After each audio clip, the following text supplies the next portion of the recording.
Hello दोस्तों, welcome to main point study. I hope आप सारे के सारे ठीक हो। तो आज हम करने वाले हैं जी क्लास 11th की राजनीति विज्ञान का चैप्टर जिसका नाम है स्थानीय शासन, और हम करने वाले जी इसके मोस्ट इंपॉर्टेंट क्वेश्चन। और आपको पता है, जब मैं मोस्ट इंपॉर्टेंट क्वेश्चन बोलता हूं तो एक भी क्वेश्चन आपके एग्जाम के अंदर जो इस चैप्टर से आने वाला है वो इससे बाहर नहीं होगा। ठीक है जी। और मैं आपको बता दूं, इससे पहले के जितने भी चैप्टर है सारे अपलोड कर चुका हूं। सबकी वीडियो का लिंक आपको नीचे डिस्क्रिप्शन में मिल जाएगा, उनकी पीडीएफ का लिंक मिल जाएगा। अगर डिस्क्रिप्शन में ना मिले तो पिन कमेंट चेक कर लेना, और पिन कमेंट में ना मिले तो हमारे टेलीग्राम चैनल पे चले जाना, वहां सारे लिंक आपको, सारी वीडियो के पीडीएफ के लिंक आपको मिल जाएंगे। सीधा जाके टेलीग्राम पे लिखना main point study 11th arts. ठीक है, यहाँ तो डिस्क्रिप्शन में लिंक दे रखा है, उस पर क्लिक करोगे तो डायरेक्टली आप टेलीग्राम चैनल पे चले जाओगे। एक बहुत इंपॉर्टेंट बात है जो मैं आपको बता देता हूँ। ठीक है, बच्चे पता है क्या करते हैं, उन्हें पता है कि जी सर ने दी है पीडीएफ तो यही वाला आना है, उनको ये बात बहुत अच्छे से पता है। तो वो क्या करते हैं, डायरेक्टली सीधा जो है, जैसी वीडियो उन्होंने खोली होगी सबसे पहले उन्होंने डिस्क्रिप्शन चेक किया होगा कि भाई पीडीएफ का लिंक बताओ कहाँ पर है, वो पीडीएफ डाउनलोड करने पे अपना फोकस करेंगे। मैं बताऊँ, ये गलत तरीका है बच्चे, बहुत ही गलत तरीका है। इसका रीजन मैं बताता हूँ आपको, बहुत अच्छे से समझाता हूँ, और बिल्कुल रियल एग्जाम्पल से समझाता हूँ। ये लास्ट ईयर का क्वेश्चन पेपर है। पहला क्वेश्चन मैच कर लेना, कहीं आप बोलोगे सर नहीं है, लास्ट ईयर का क्वेश्चन पेपर है, क्वेश्चन पेपर आया हुआ है। और फर्स्ट क्वेश्चन ही किससा है, किससे रिलेटेड है, हमारा स्थानीय शासन से रिलेटेड। बच्चे इसका आंसर गलत करके आ गए, और पता है क्या बोला उन्होंने, कह रहा सर आपने बताया नहीं। मैंने कहा यार ये कर दी ना वही महंगी वाली बातचीत। नीचे अगर आप चेक करोगे तो यहाँ पर मैंने बहुत अच्छे से बताया था कि जी मुकदमा बोर्ड जो है वो 1882 में बना। ठीक है, उसके बाद जो सामुदायिक सरकार है, अभी बताऊंगा मैं ये सारी की सारी चीजें क्या होती है, वो 52 में बना। ये पी के थुंगन कमीशन जो है वो 1993 में पारित हुआ। ठीक है, और रिकमेंडेशन जो है उन्होंने, मतलब शासन को लेकर जो है पहली जो गहन बातचीत है वो 87 में स्टार्ट हुई थी, और उन्होंने अपनी सिफारिश जो है वो 89 में रखी थी। लॉ जो पास हुआ था, पारित हुआ था 92 में हुआ था, लागू 93 में। ये बातें मैंने बताई थी, और इसका आंसर ऐसे ही था कि सारे के सारे साल लिखे हुए थे, मैंने सामने आपके लिए लिख दिए। वैसे तो मैं अभी सारी चीजें समझाऊंगा, बट इसका आंसर डी था, बच्चे छोड़ के आ गए। तो ये गलती आपको बिल्कुल भी नहीं करनी। तो इसी वजह से वीडियो देखना, क्योंकि मैं साथ साथ छोटी छोटी चीजें, एक एक मार्क्स से क्वेश्चन है ना, ये सारी की सारी चीजें करवा देता हूँ। ओके, और बहुत बार ऐसा भी होता है क्वेश्चन की लैंग्वेज थोड़ी सी चेंज हो जाती है। ठीक है, आपसे पूछा जाएगा कि जैसे कि मैं, संविधान क्या है, संविधान क्यों जरूरी है हमारे लिए, संविधान का महत्व बताओ, संविधान का रूल, सारी चीजें सेम ही है। बट बच्चे सोचते हैं कि यार सर ने तो संविधान का महत्व बोला था, ये तो आ गया संविधान हमारे लिए क्यों जरूरी है, चलो छोड़ो नेक्स्ट क्वेश्चन करो। ये नहीं चलता बच्चे, वीडियो देखना इसलिए इंपॉर्टेंट है। ठीक है, चलो जी, टाइम वेस्ट बहुत हो गया, अब आ जाता है डायरेक्टली हमारे पहले क्वेश्चन पे। तो पहला क्वेश्चन है जी, स्थानीय सरकार क्या है, स्थानीय सरकार की क्या स्थानीय सरकार हमारे लिए क्यों जरूरी है, और विकेंद्रीकरण क्या होता है। सबसे पहले तो मैं विकेंद्रीकरण बता देता हूँ क्या होता है, ध्यान से सुनना। जब आप केंद्र और राज्य सरकार से शक्तियां लेकर, विषय लेकर, जब आप स्थानीय सरकारों को दे देते हैं, अभी बताऊंगा मैं स्थानीय सरकार क्या होता है, बट मेरी बातों पे पहले फोकस करो। जब आप केंद्र और राज्य सरकार से शक्तियां लेकर स्थानीय सरकारों को दे देते हो, तो इसी को हम क्या कहते हैं, विकेंद्रीकरण कहते हैं। इंग्लिश में इसको कहते हैं डिसेंट्रलाइजेशन, इसका पावर का बंटवारा करना। ठीक है, केंद्र सरकार के से लेकर स्थानीय सरकार को देना, यही होता है विकेंद्रीकरण। ठीक है जी। अब सर ये स्थानीय सरकारें क्या होती है, गांव और जिले के स्तर के शासन को ही स्थानीय शासन कहते हैं। ठीक है, और इससे स्थानीय स्वशासन भी कहते हैं, पंचायती राज भी कहते हैं, गांव में पंचायती राज कहते हैं, और शहरों में एमसीडी यानी नगर पालिका, नगर निगम, ये सारी की सारी चीजें कहते हैं इसको। ठीक है, यानी गांव के अंदर जो स्थानीय शासन होता है उसको क्या कहते हैं, पंचायत राज, और शहर के अंदर जो होता है उसे नगर निगम, नगर पालिका कहते हैं। क्लियर हो गया ना, आई होप कोई दिक्कत ना हुई उसमें। अब आ जाते हैं जी थोड़ा सा और आगे, कि जो हमारी स्थानीय सरकारें होती है वो हमारे लिए क्यों जरूरी है। पहली बात, स्थानीय समस्याओं का समाधान जो होता है वो स्थानीय स्तर पर निकल जाता है। पहले तो ये बहुत बड़ा फायदा है। मान लो आपके इलाके के अंदर अगर बल्ब की प्रॉब्लम है, अगर स्थानीय सरकार नहीं होती तो पीएम को आना पड़ता, सीएम को बंदे भेजने पड़ते थे कि भाई बल्ब लगा दो इनके पार्क में, है ना। पर अब ऐसा करने की जरूरत नहीं है, क्योंकि स्थानीय सरकार है और वो स्थानीय समस्याओं का समाधान स्थानीय लेवल पे करेगी। नागरिकों की भागीदारी इससे बढ़ती है। क्यों, देखो लोग है ना पर्सनली नहीं जानते अपने पीएम को, है ना, पीएम को नहीं जानते, अपने सीएम को पर्सनली नहीं जानते, बट अपने एमसीडी वाले को पर्सनली नहीं जानते होंगे ना, तो जानना पड़ेगा, क्योंकि उनको अपने एरिया के डेवलपमेंट की चिंता है। नेक्स्ट है कि लोकतंत्र का सुदृढ़ीकरण, लोकतंत्र को सशक्त बनाता है। क्यों, लोगों की भागीदारी बढ़ती है। ठीक है, लोग वोट डालते हैं, अपनी समस्याओं को निपटाने के लिए जो है वो मुद्दों से संबंधित बातें वगैरह करते हैं, क्योंकि उन्हें पता है कि भाई अपने इलाके की प्रॉब्लम को सॉल्व तो करवाना ही है। ठीक है, तो इससे क्या होता है, लोकतंत्र भी ज्यादा शक्तिशाली होता है। स्थानीय सरकार जितनी पावरफुल होगी, लोकतंत्र भी उतना ही ज्यादा सशक्त होगा, शक्तिशाली होगा।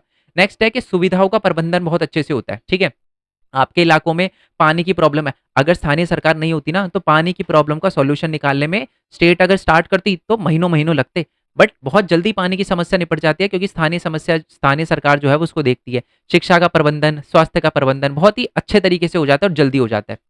और साथ में विकास भी बहुत तेजी से होता है, क्योंकि सारी की सारी काम जो होते हैं ना वो बहुत ही ज्यादा निचले स्तर से शुरू होते हैं, तो बहुत जल्दी जल्दी काम होते हैं। ठीक है, बहुत जल्दी काम होते हैं जब स्थानीय सरकारें होती है तो, ठीक है जी। तो स्थानीय सरकार क्या है और क्यों जरूरी है, आई होप ये आपको क्लियर हो गया। वैसे ये चीज तो आप बना के भी लिख सकते थे, ठीक है। नेक्स्ट वाले क्वेश्चन पे आते हैं, अनुच्छेद 73वां और अनुच्छेद 74वां क्या है। बहुत ध्यान से सुनना, मैं बता रहा हूँ, अनुच्छेद यही सबसे ज्यादा इंपॉर्टेंट, अगर इस चैप्टर के अंदर से 5 नंबर का क्वेश्चन बनेगा ना तो ये बनेगा, या 74 संशोधन बनेगा। अब सुनना मेरी बात, देखो हमारे भारत के अंदर जो स्थानीय सरकार थी ना वो तो बहुत पहले से थी, आजादी से पहले भी थी और आजादी के बाद भी थी, बट है ना उनके पास पावर नहीं थी। बट उसके बाद क्या किया कि हमने है ना एक कमेटी बनाई, जिसका नाम, जिसका हेड जो था वो उनका नाम था पीके थुंगन, उनकी उनके अंडर एक कमेटी वगैरह बनाई गई, ठीक है। 1987 में बनाई गई, फिर उन्होंने 1989 में अपनी सिफारिश दी कि भाई ये करो, और उसके बाद क्या हुआ, 1992 में हमारी स्थानीय सरकार को सशक्त बनाने के लिए एक कानून पारित हुआ, और वो इम्प्लीमेंट हुआ, वो लागू हुआ 1993 के अंदर, जिसमें हमारे संविधान के अंदर 73वां और 74वां संशोधन किया गया। मेरी बात समझ आ रहे हो, 73वां संशोधन किया गया पंचायती राज के लिए, यानी गांव की स्थानीय सरकार के लिए, 74वां संशोधन किया गया शहर की स्थानीय सरकार के लिए। मेरी बात आपको क्लियर हो पा रही है ना, कोई दिक्कत नहीं है ना इसमें। चलो जी, अब मैं आपको बताने वाला हूं कि 73वें संशोधन में क्या क्या चेंजेस करे गए, मतलब क्या क्या बातें लिखी गई थी 73वें संशोधन में। एक बात तो आपको पता चल गई कि अगर आपको आए कि 73वें संशोधन के बारे में बताओ, तो सबसे पहली आप लाइन क्या लिखोगे कि 73वां संशोधन जो है वो 1993 में पारित हुआ था, और इसके अंदर जो गांव की जो पंचायती सरकार होती है, या स्थानीय जो सरकार होती है, ये उनके लिए बनाया गया कानून था, संशोधन था, ठीक है जी। अब देखो, ऑल दो ये वाला जो है ना, ये तो आपको पता चल चुका है ये कौन सा संशोधन है, नगर पालिका यानी शहरों का है, तो ये तो 74th है, हमें तो इससे लेना देना है, ठीक है। सबसे पहला जो चेंज करा गया ना हमारे 73वें संशोधन में, वो ये करा गया कि 3 स्तर की सरकारें बनाई गई, त्रिस्तरीय ढांचा बनाया गया, यानी सबसे नीचे बनाई गई ग्राम सभा, यानी एक इलाका जो होता है ना गांव का, है ना, उसके अंदर जो पंचायत चुनी जाती थी उसको कहते थे ग्राम सभा, और ऐसे ही 2-3 ग्राम मिल जाते थे ना तो इसको कहते थे हम ब्लॉक, और ऐसे ही बहुत सारे जब ब्लॉक मिल जाते थे, ठीक है, तो इसको कहते थे हम जिला पंचायत। मेरी बात क्लियर हो पा रही है। अब सुनना, जैसे कि मान लो आपका एक गांव है ए, और आप ऐसे ही, आप जैसे गांव है ए बी सी, 3 गांव है आप जैसे, तो ये क्या हो गया, गांव ए क्या हो गया, ये हो गया एक ग्राम सभा। ये तीनों के तीनों गांव जब मिल जाते हैं तो ये बनेंगे ब्लॉक, और ऐसे ही आप जैसे ही 2-3 इलाके अगर मिल जाते हैं तो ये तीनों के तीनों ये क्या बनेंगे, ये बनेंगे हमारे जिला पंचायत। मेरी बात क्लियर हो पा रही है, आई होप ये बात आपको पता चल गई हो कि 3 स्तर की जो है वो ढांचा बनाया गया, किसमें, हमारे 74वें संशोधन में, ठीक है। पंचायती राज का 3 स्तरीय ढांचा बनाया गया, जिसमें सबसे नीचे ग्राम सभा, ग्राम सभा का अगर आपको मेयर बनना है, लीडर बनना है, तो आपकी एज मिनिमम 21 साल होनी चाहिए, ये भी एमसीक्यू में आया हुआ है। और साथ ही में मैं आपको बता दूं कि ये जो हमारे ग्राम सभा के अंदर वोट डालने की एज है 18 साल, ठीक है। उसके ऊपर फिर ब्लॉक आता है, उसके ऊपर जिला परिषद आता है, जिला पंचायत आती है, सॉरी, जिला पंचायत का जो हेड होता है ना वो कलेक्टर वगैरह होता है, ठीक है, यानी जो पेपर वगैरह दे के बनते हैं ना, कलेक्टर सुना ही होगा आपने, आईपीएस है ना, तो ये होते हैं वो। तो समझ आ गया पहला, अब तो पहला चेंज ये आया कि त्रिस्तरीय ढांचा बनाया गया, जिसमें सबसे नीचे ग्राम सभा और सबसे ऊपर जिला पंचायत, और जिला पंचायत का जो हेड होता है बेसिकली वही हमारा आप कह सकते हो कि जिला पंचायत का जो हेड होता है वही आईपीएस मतलब डिस्ट्रिक्ट कलेक्टर वगैरह होता है, ठीक है। एक और बात, एग्जाम में ना कभी कभार 1 नंबर में क्वेश्चन आ जाता है कि सर ये मेयर क्या होता है, मेयर, मेयर एक्चुअल में क्या होता है जी, शहरों का, नगर पालिका से रिलेटेड होता है। जैसे दिल्ली के अंदर मैं आपको बता दूं, दिल्ली के अंदर मेयर है, ठीक है। देखो देखो देखो, क्या दिल्ली गांव है, द आंसर इज नो। तो सर 73 संशोधन का तो हमारे से कोई लेना देना नहीं है, मतलब मैं दिल्ली में रहता हूँ तो मेरा तो कोई लेना देना नहीं है, मेरा गांव नहीं पड़ता।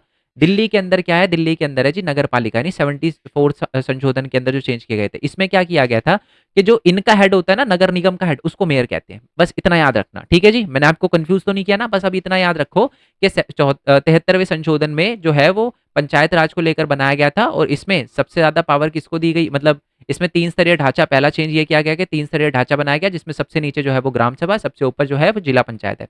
दूसरी बात कि ना इनका चुनाव करवाना भी जो है वो कंपलसरी कर दिया। पहले भी बोला जाता था कि चुनाव होने चाहिए, बट पहले होते थे नहीं होते थे, बट उसके बाद क्या किया गया, ये बोला गया कि जिनके चुनाव कराना कंपलसरी है, और चुनाव कराने के लिए एक राज्य चुनाव आयुक्त भी बनाया गया। देखो जी, राज्य चुनाव आयुक्त भी बनाया गया, ठीक है, और इसका काम ये था, इसकी जिम्मेदारी ये थी कि हर 5 साल में जो है वो इलेक्शन करवाना है, किसके, हमारे इसी के पंचायत राज के, ठीक है जी। तीसरी चीज करी गई, आरक्षित कर दी गई सीटें, यानी महिलाओं के लिए जो है वो 1/3 सीटें रिजर्व कर दी गई, यानी अगर पंचायत में मान लो 9 लोग चुने जा रहे हैं तो उसमें से 3 यानी 1/3 जो है वो विमेन होगी होगी, ठीक है, और उनमें से भी जो है वो अनुसूचित जाति और अनुसूचित जनजाति के लिए जो है वो रिजर्व कर दी, और साथ में कुछ सीटें जो है वो ओबीसी के लिए भी रिजर्व कर दी गई। यस और नो? ताकि जो है, और बहुत सारी इसी वजह से मैं आपको बता दूं, हमारी बहुत सारी ऐसे पंचायत का एरिया पड़ता है जहां पर बहुत सारे जो सरपंच है ना वो विमेन होती है। ठीक है। और अब कभी कभार एग्जाम में ये भी आ जाता है कि स्थानीय शासन के अंदर विमेन का पार्टिसिपेशन इंक्रीज होने से क्या हो रहा है, आप बोलोगे कि पॉलिटिक्स के अंदर या विमेन्स के भी कंडीशन पे या विमेन की जो प्रॉब्लम है उन पर भी बातें हो रही है, विमेन की प्रॉब्लम सॉल्व करने पर भी ध्यान दिया जा रहा है, विमेन को आगे बढ़ावा मिल रहा है।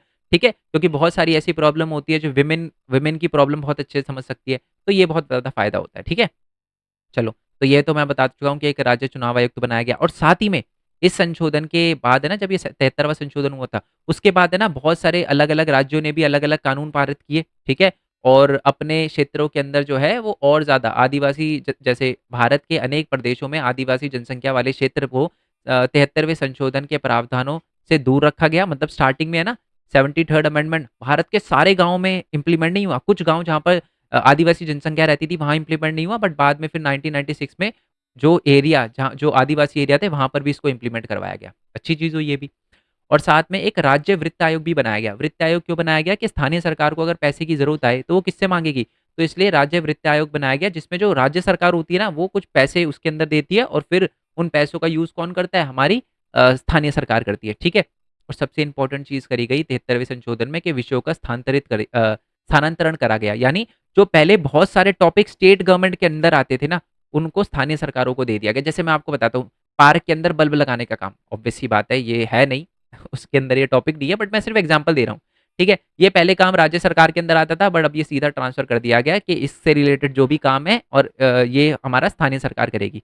ठीक है, और इसमें टोटल 29 विषय थे, आपके बुक के अंदर वो सारे विषय भी लिखे हुए हैं, बट वो आपको याद करने की जरूरत नहीं है, बट इतना याद रखना कि टोटल मिला के हमारे 29 विषय थे जो 21वीं सूची में लिखे गए हैं। ठीक है, 21वीं सूची में 11वीं सूची में, सॉरी यार 11वीं सूची में 11वां अनुच्छेद था। मैं एक बार फिर भी आपके लिए वेरीफाई कर लेता हूँ। ठीक है जी, जस्ट सेकेंड, ये रहा जी। ठीक है, चलो हाँ ये रहा, 11 अनुसूची दर्ज करी गई है, 11वीं अनुसूचित में ये दर्ज किए गए हैं। ठीक है जी, ये 29 पूरे के पूरे विषय हैं, तो देख लेना आप। ठीक है, चलो जी, आई होप ये बात आपको पता चल गई हो। सर अब बता दो सर, 74वां संशोधन, ये गांव वाले थे, क्या क्या त्रिस्तरीय ढांचा बनाया गया, चुनाव करवाना कंपलसरी कर दिया गया, सीटें रिजर्व कर दी गई, और चुनाव के लिए एक चुनाव आयुक्त बनाया गया, पैसे की कमी ना आए इसलिए राज्य वित्त आयोग बनाया गया, और विषयों का स्थानांतरित करा गया। हर एक चीज पॉइंट पॉइंट पॉइंट सारी चीजें शहरों में भी करी गई। ठीक है, शहरों में भी सर तीन स्तरीय सरकार बनाई गई। मैंने कहा जी बिल्कुल बनाई गई, यानी 74वें संशोधन में भी तीन स्तरीय सरकार बनाई गई, बट उसके अंदर ये जिला परिषद ये नाम नहीं थे, नाम अलग कर दिए। नाम क्या कर दिए, ये तीन नाम कर दिए। कौन कौन से, सबसे नीचे होगा कौन, नगर परिषद, उससे ऊपर नगर पालिका, उससे ऊपर नगर निगम। ठीक है जी, जो बड़े बड़े राज्य बड़े बड़े सिटी होती है ना वहां पर नगर निगम है, जैसे दिल्ली हो गई, जैसे बीएमसी हमारा महाराष्ट्र के अंदर हो गई है ना, नगर निगम है वो। कैसे, बॉम्बे म्युनिसिपल कॉर्पोरेशन उसका पूरा नाम है। ठीक है, तो सबसे नीचे कौन है, नगर परिषद, उससे ऊपर क्या है, नगर पालिका, और नगर निगम आती है। और नगर निगम का ही जो हेड होता है उसे मेयर कहते हैं, और मेयर की मिनिमम एज जो होती है वो कितनी होनी चाहिए, 21 होनी चाहिए। क्लियर हो गया, कोई दिक्कत नहीं है ना इसमें, आई होप ये बात आपको पता चल गई हो। अच्छा, एक और बात, एक मार्क्स में कभी कभार क्वेश्चन पूछ लिया जाता है कि ये जो स्थानीय सरकार का जो कॉन्सेप्ट है सबसे पहले कहाँ से स्टार्ट हुआ था, तो ब्राजील से स्टार्ट हुआ था। ब्राजील से, कहाँ से, ब्राजील से। याद रहेगा अब तो आपके दिमाग में वैसे ही फिट हो जाएगा। ठीक है, चलो, अब 74वां संशोधन जो था, एक बात आपको पता चल गई है कि ये शहरों के संबंध में था, 73वां संशोधन गाँव के संबंध में था। सारी बातें सेम लिखी गई है, तो जो ऊपर लिखा है वही नीचे लिखना है आपको, बस वो मैं जैसे मैंने बताया वो 30 स्तरीय ढांचा जो है वो नगर परिषद, नगर पालिका और फिर नगर निगम वाला लिखना है आपको। तो मेन चीज इसमें यही आ जाता है कि सर शहर होता क्या है, हम किसको शहर बोले। तो शहर के लिए ना तीन कंडीशन दी गई है। पहला, कि ऐसे इलाके जहां पर कम से कम 5,000 लोगों की संख्या हो, जनसंख्या हो, जहां पर 5,000 लोग रहते हो। ठीक है, एंड दूसरा ये है कि कामकाजी पुरुष जो है वो 75% खेती में ना लगे, वो खेती के अलावा कोई काम करते हो, और जनसंख्या घनत्व जो है वो 400 लोग प्रति किलोमीटर हो। अब सर इसका क्या मतलब है, ध्यान से मेरी बात सुनना, ध्यान से।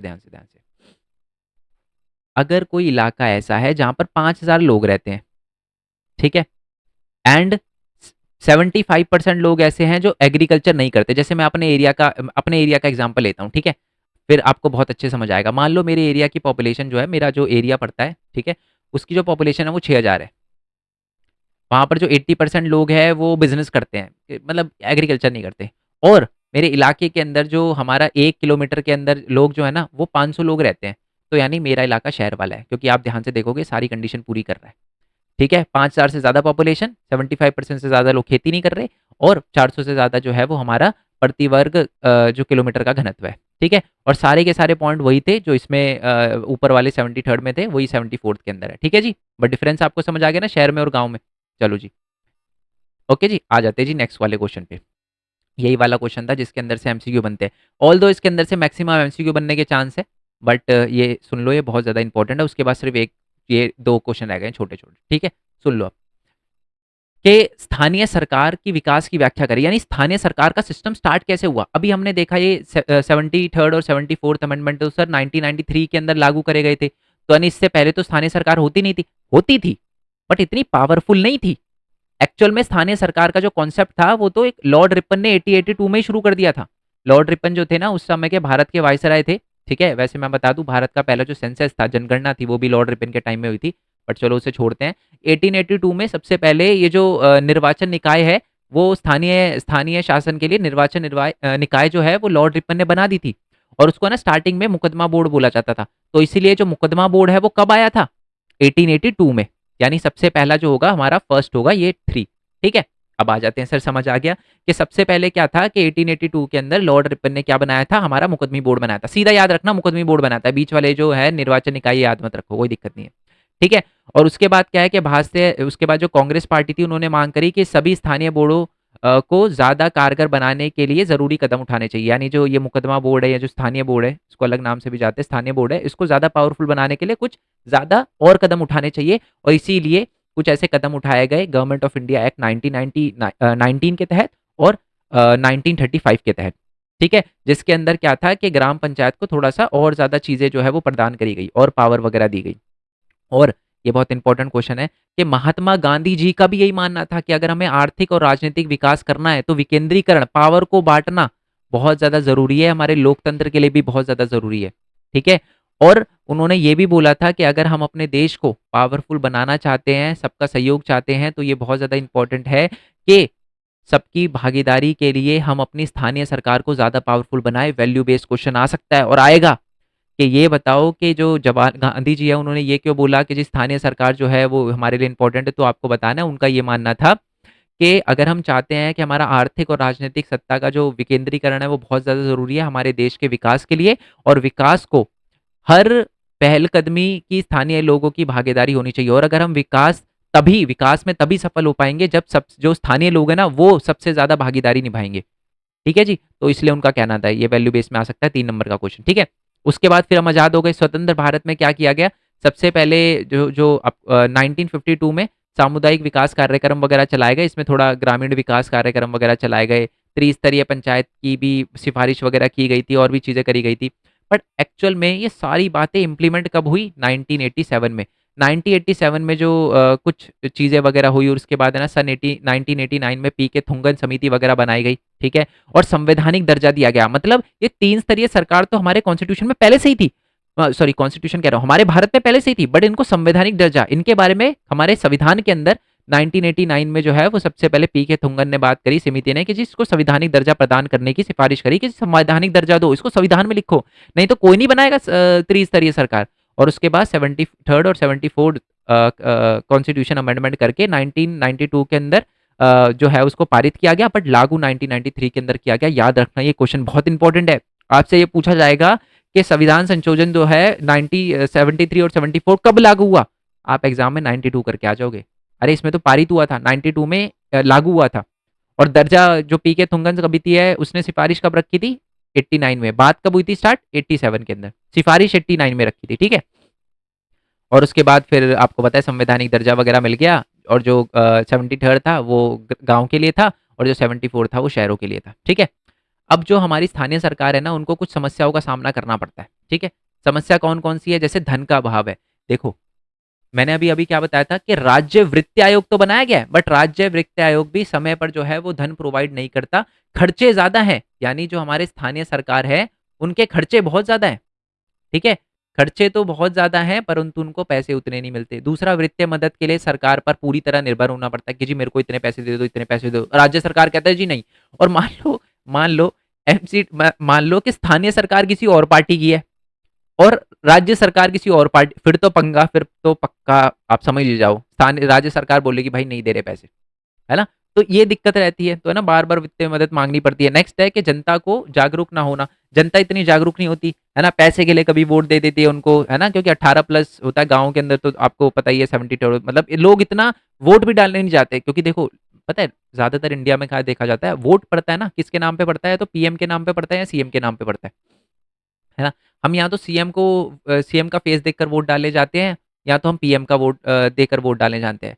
अगर कोई पर्सन दिल्ली में रहता हो ना, ठीक है, और उसने अ, वोट डाला हो पहली और दूसरी बार, तो आप उनसे पूछना कि भाई आपके इलाके का विधायक कौन है, नाम तो बताओ, जो जीता है उसके नाम तो बताओ, कौन कौन खड़ा हुआ है उनके नाम तो बताओ। उसको नहीं पता होगा, उससे बस इतना मतलब है कि कौन सी पार्टी जीती है।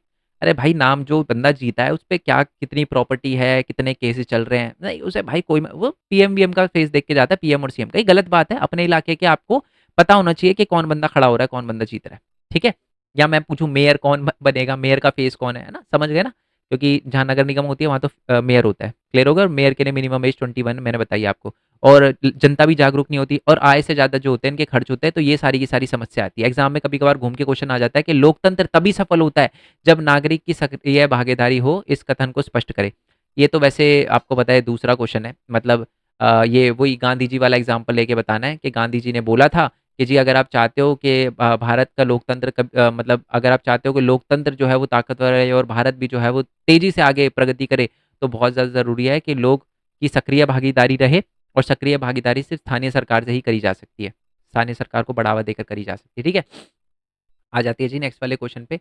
नेक्स्ट वाला क्वेश्चन है अनुच्छेद 243 क्या है? पंचायत की शक्ति, प्राधिकार और जो उत्तरदायित्व किसी प्रदेश की विधायिका कानून बनाकर 11वीं सूची में दर्ज मामले पंचायत को ऐसी शक्ति और प्राधिकार प्रदान करती है। मतलब ये वही लिखा हुआ है कि अनुसूची, वही वाली बात, अनुसूची 11 के अंदर जो भी सारे विषय लिखे गए हैं उनको राज्य को, स्थानीय सरकार को देना है। ये कहाँ लिखा हुआ है? अनुच्छेद 243 में, ठीक है जी।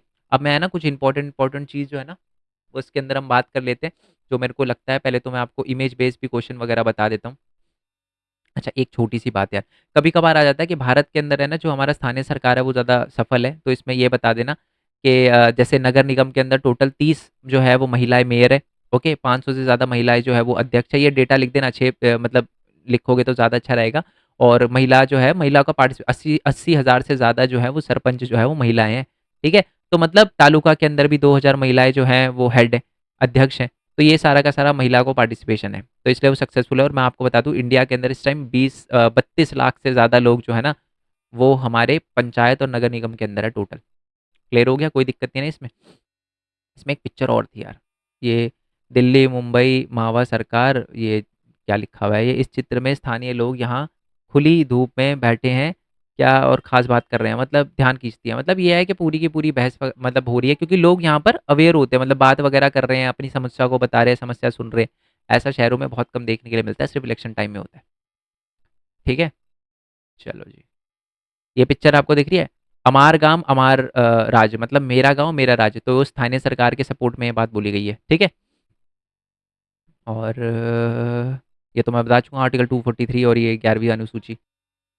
और कोई इमेज है, ये आ जाओ जी। हमारे एक अनंत शनम अयंगर, इन्होंने क्या कहा था, इनकी बात भी सुन लेते हैं। लोकतंत्र के हक में गांव को स्वशासन, यहाँ तक कि स्वायत्तता हासिल करने की कला में प्रशिक्षित किया जा सकता है। हमारे लिए जरूरी है कि हम गांव को सुधारने और वहाँ के शासन के लोकतांत्रिक सिद्धांतों की जड़ जो है जमाने में समर्थ हो। मतलब यही है कि जो स्थानीय सरकार है उसको ज़्यादा मजबूत करना चाहिए, ये कहा था। एक नंबर में क्वेश्चन, बहुत कम चांसेस है कि ये पूछा जाए, एमसीक्यू में आ सकता है कि ये लाइन किसने कही थी, हमारे अनंत शनम थे अयंगर, उन्होंने कही थी ये बात, ठीक है जी। चलो जी, ये सारी की सारी चीज़ें आपकी यहाँ पर होती है कंप्लीट। ये जो एमसीक्यू वाला क्वेश्चन था आई होप आपको समझ आ गया हो, ठीक है? एंड इससे बाहर कुछ भी नहीं है। पीडीएफ का लिंक आपको नीचे डिस्क्रिप्शन में मिल जाएगा, नहीं तो टेलीग्राम चैनल पे मिल जाएगा, ठीक है? अगर मेरे को लगता है कोई चीज़ जो है वो बुक की पीडीएफ से, तो मैं आपको बता देता हूँ इम्पोर्टेंट। ठीक है? वो अनुच्छेद 243 बता दिया मैंने, ब्राज़ील से स्टार्ट हुआ था, ये भी मैंने आपको बता दिया। ओके? और बस ये सारी की सारी चीज़ें, ठीक है? और कितनी सीटें वुमेन्स के लिए रिज़र्व है? 1/3 सीटें रिज़र्व है। इनके इलेक्शन कितने साल में होता है? 5 साल में होते हैं। ग्राम सभा में वोट कौन डालता है? 18 प्लस से ज़्यादा।